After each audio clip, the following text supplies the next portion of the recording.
नमस्कार, मैं हूं शैलेंद्र सिंह और आप देख रहे हैं हमारा YouTube चैनल शब्द शब्द शैलेंद्र सिंह। आरक्षण इस देश में एक ऐसा मुद्दा बन गया है कि जिस पर किसी भी तरीके की बहस शुरू होते ही हो हल्ला हो जाता है। वीडियो में आगे बढ़ने से पहले आपसे एक छोटी सी अपील है कि अगर आपने हमारा चैनल सब्सक्राइब नहीं किया है तो सब्सक्राइब कर लीजिए, वीडियो को अंत तक देखिए और अच्छा लगे तो लाइक, शेयर और कमेंट भी कीजिए। शुक्रिया। 1947 में जब देश आज़ाद हुआ तब आरक्षण इसलिए लागू किया गया ताकि कई जातियां आपस में बराबर की स्थिति में आए और जो पिछड़े हैं वो आगे हो सकें। लेकिन आज़ादी के 75 साल बीत जाने के बाद भी आरक्षण पर किसी भी तरीके का कोई डिबेट, कोई बात मंजूर नहीं है। अभी सुप्रीम कोर्ट ने कहा कि आरक्षण को वर्गीकृत किया जाए और जो क्रीमी लेयर हैं उनको दूर रखा जाए, लेकिन इसके आते ही सभी राजनीतिक दल सुप्रीम कोर्ट के हो गए और यहाँ तक कि केंद्र सरकार को भी कहना पड़ा कि वो सुप्रीम कोर्ट के इस आदेश का किसी भी तरीके से पालन करने वाली नहीं है। अब राहुल गांधी ने अमेरिका में कहा कि जब देश आगे बढ़ जाएगा, सब समान हो जाएंगे, तब आरक्षण खत्म हो जाएगा। राहुल गांधी की ये बात बहुजन समाज पार्टी की नेता मायावती को अच्छी नहीं लगी और उन्होंने कहा कि कांग्रेस शुरू से ही आरक्षण को खत्म करने के लिए प्लान करती रही है और यही वजह है कि वो अब धीरे धीरे आरक्षण को खत्म करने की अपनी योजना बता रही है। मायावती ने इस पूरे मुद्दे पर सोशल मीडिया हैंडल एक्स पर एक लंबी पोस्ट की। उसके 5 हिस्से हैं और 5 हिस्सों में यह है कि कांग्रेस आरक्षण को खत्म करने वाली है। कांग्रेस आरक्षण को लेके जो चुनाव के पहले बातें कर रही थी वो सिर्फ चुनावी लाभ के लिए थी। मायावती ने आरक्षण का लाभ पाने वाले वर्ग से कहा कि वो कांग्रेस की सच्चाई को जान लें और तब वोट करें। राहुल गांधी को लेके मायावती ने जो हमला बोला उससे एक बार और साफ हो गया है कि आरक्षण पर किसी भी तरीके की बहस इस देश में अब कबूल नहीं है। 75 सालों के बाद भी जो लोग आरक्षण का लाभ पा रहे हैं वो अभी ये मानने को तैयार नहीं है कि उनको आरक्षण का लाभ मिला है। अब सवाल उठता है कि अगर कोई योजना पिछले 75 सालों से चल रही है और उसका कोई लाभ उन लोगों को नहीं मिला जो जिनके लाभ के लिए वो बनाई गई थी, तो फिर उस योजना की समीक्षा क्यों नहीं होनी चाहिए। जबकि सच्चाई ये है कि जो आरक्षित वर्ग था वो काफ़ी आगे बढ़ गया है और उसमें भी एक क्रीमी लेयर है, यानी उस आरक्षित वर्ग के, चाहे वो SC हो, ST हो या OBC हो, उनमें 2 वर्ग बन गए हैं। एक वर्ग वैसा है जो गरीब है और अभी भी उसे आरक्षण की ज़रूरत है, लेकिन दूसरा वर्ग है जो अमीर हो चुका है और अब उसे आरक्षण की ज़रूरत नहीं है क्योंकि वो समाज में बराबरी का अधिकार रख रहा है। सुप्रीम कोर्ट ने इसी मुद्दे को देखते हुए आरक्षित समाज के वर्गीकृत करने की बात कही थी और कहा था कि सरकार इस पे कदम उठाए, लेकिन केंद्र की जो नरेंद्र मोदी सरकार है उसने इस मसले पर पांव पीछे खींच लिए और साफ साफ कहा कि वो अभी किसी भी तरीके की समीक्षा की नहीं सोच रही है।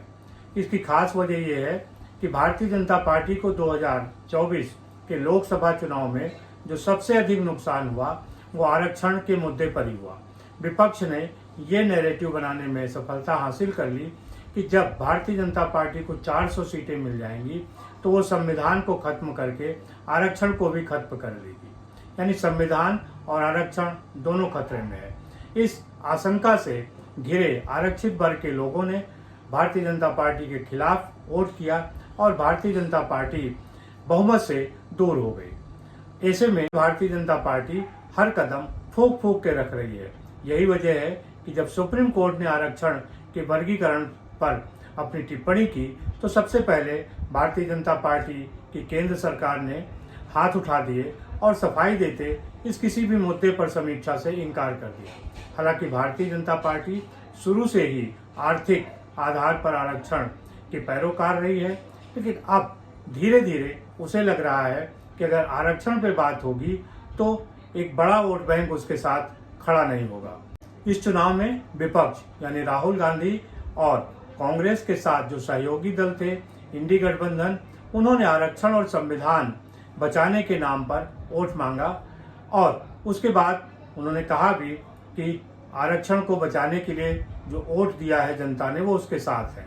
लगातार चुनाव प्रचार में राहुल गांधी संविधान की एक प्रति लहराते रहे और लोगों को ये भय दिखाते रहे कि अगर भारतीय जनता पार्टी जीत गई तो आरक्षण खत्म हो जाएगा, संविधान खत्म हो जाएगा, आगे चुनाव नहीं होंगे। ये पूरा एक माहौल उन्होंने बनाया। अभी जब राहुल गांधी अमेरिका गए तो उन्होंने बहुत सारी बातें की कि किस तरीके से उन्होंने प्रधानमंत्री नरेंद्र मोदी को रोक लिया। अभी भी उनको लगता है कि उनके डर से प्रधानमंत्री ने अपने कदम वापस खींचे हैं और वो जो कुछ करना चाहते थे वो नहीं कर पाए। यानी विपक्ष ने भारतीय जनता पार्टी और नरेंद्र मोदी को संविधान खत्म करने, आरक्षण खत्म करने से रोक दिया है। लेकिन यहीं एक बात कहते कहते राहुल गांधी ये भी कह गए कि वो आरक्षण तब खत्म करेंगे जब पूरे समाज में एकता हो जाएगी। अब इस बात से मायावती को दिक्कत है और मायावती का कहना है कि कांग्रेस पहले से ही आरक्षण विरोधी रही है, इसीलिए उसने डॉक्टर भीमराव अंबेडकर के साथ अच्छा व्यवहार नहीं किया और वो किसी न किसी तरीके का एक बहाना ढूंढ रही है कि कब आरक्षण खत्म किया जाए। उन्होंने आरक्षित वर्ग से सतर्क रहने की मांग की है। राहुल गांधी की टिप्पणी पर मायावती ने जिस तरीके से अपनी प्रतिक्रिया दी है उससे साफ है कि वो आरक्षित वर्ग को बताना चाहती हैं कि अगर इस देश में कोई पैरोकार है उनका तो वो बहुजन समाज पार्टी है, मायावती है। इसीलिए वो कांग्रेस पर पूरी तौर से हमलावर हुई और राहुल गांधी के बयान का विरोध कर रही हैं। ये बात और है कि आरक्षण को लेके जिन भी नेताओं ने काम किया उनको वो सफलता नहीं मिली जिसकी उन्होंने कल्पना की होगी। विश्वनाथ प्रताप सिंह जब प्रधानमंत्री थे उन्होंने मंडल कमीशन लागू किया। मंडल कमीशन लागू करने का श्रेय विश्वनाथ प्रताप सिंह को पिछड़ी जातियां नहीं देती हैं। यही वजह है कि विश्वनाथ प्रताप सिंह ना तो अपनी लंबी राजनीति खेल पाए, क्योंकि वो जिस क्षत्रिय बिरादरी से आते हैं उन लोगों को विश्वनाथ प्रताप सिंह से विरोध था और उनको लग रहा था कि मंडल कमीशन लागू करके विश्वनाथ प्रताप सिंह ने जो अगड़े वर्ग के लोग हैं उनका हक मारा है। दूसरी तरफ पिछड़े वर्ग के लोग जो ये मानते हैं कि मंडल कमीशन से जिनको अधिकार मिले हैं वो भी विश्वनाथ प्रताप सिंह को इसका श्रेय देने को तैयार नहीं है। यही वजह है कि चाहे उत्तर प्रदेश हो, बिहार हो, जिन राज्यों में मंडल का प्रभाव पड़ा राजनीति पर और यहाँ पे जो पिछड़ी जातियाँ थी राजनीति पर कब्जा किया, बावजूद इसके उत्तर प्रदेश और बिहार दोनों में ही कभी भी विश्वनाथ प्रताप सिंह को इस श्रेय नहीं दिया गया। अगर देखें जहाँ बहुत सारी मूर्तियाँ लगाई जाती हैं, इस उत्तर प्रदेश और बिहार में विश्वनाथ प्रताप सिंह की कोई मूर्ति नहीं लगी है। बिहार में जहाँ मंडल के नाम पर पिछड़ी जातियों ने एक लंबे समय तक सरकार चलाई, उत्तर प्रदेश में भी सरकार चलाई, लेकिन उन लोगों ने कभी भी विश्वनाथ प्रताप सिंह को इसका श्रेय नहीं दिया। यानी मंडल की लड़ाई लड़ते लड़ते विश्वनाथ प्रताप सिंह न तो अगड़ों के नेता रहे और न पिछड़ों के। यही वजह थी कि वो 1 साल से अधिक प्रधानमंत्री नहीं बन पाए और उसके बाद उनके विचार, उनकी राजनीति खत्म हो गई। आरक्षण एक ऐसा मुद्दा है जो दोधारी तलवार है। शायद राहुल गांधी को भी ये समझ आ रहा है कि आरक्षण पर पूरी तौर से फोकस करने के बाद भी 2024 के लोकसभा चुनाव में वो बहुमत के आंकड़े से बहुत दूर रह गए। वो भारतीय जनता पार्टी को सरकार में आने से रोक नहीं पाए।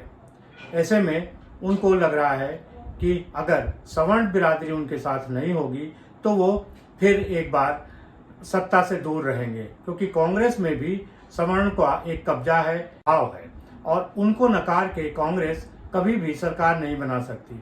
इसी वजह से राहुल गांधी ने जो चुनाव में संविधान बचाने और आरक्षण की बात कर रहे थे, अब उन्होंने अमेरिका में जाके कहा है कि वो भी आरक्षण को खत्म करने की एक योजना उनके दिमाग में है कि जब सारे मुल्क में एक जैसी बराबरी हो जाएगी तो आरक्षण खत्म कर देंगे।